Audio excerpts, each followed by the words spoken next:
in a completely different realm, but an important one, the U.S. has suspended all immigrant visa processing for 75 countries, including Afghanistan, Somalia, and Russia.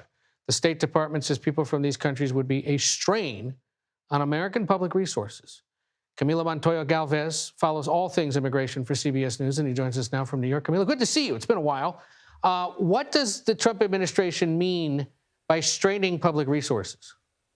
Just to level set, Ed, the Trump administration is yet again moving to restrict legal immigration as part of this broad crackdown on the immigration system. As you mentioned, this pause affects immigrant visas requested by nationals of 75 countries around the globe. That affects roughly 38% of all countries across the globe. It's a really significant restriction on legal immigration. And the premise here, according to the Trump administration, is to re-examine immigration procedures, Ed, to ensure that the U.S. can properly and adequately prevent and bar the entry of immigrants who would come here to the U.S. permanently to move here on a permanent basis if they are likely to become what is known as a public charge or an economic burden on the country, meaning that they are likely to receive welfare or other public assistance to basically survive here in the country. Importantly, this only applies to people who are looking to move here permanently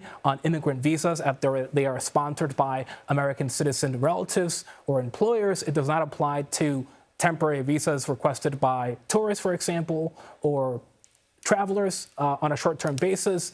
But the list of countries is vast and includes some notable inclusions, including Brazil, Colombia, Cuba, Egypt, Guatemala, Pakistan, Somalia, Senegal, Ed. It is set to take effect next week. And it is a vivid reminder, Ed, that while the Trump administration has launched this high-profile crackdown on illegal immigration across the country with major raids in major U.S. cities, it is also simultaneously moving to sharply restrict legal immigration, including by suspending refugee admissions and issuing that travel ban that affects 39 countries across the globe. So when they tell people to go back to their home countries and apply, get in line, in essence, and if they want to move here permanently, it appears they're suspending those lines in 75 countries tonight. For many countries, yes, that is the case, Ed. And you made an important point there.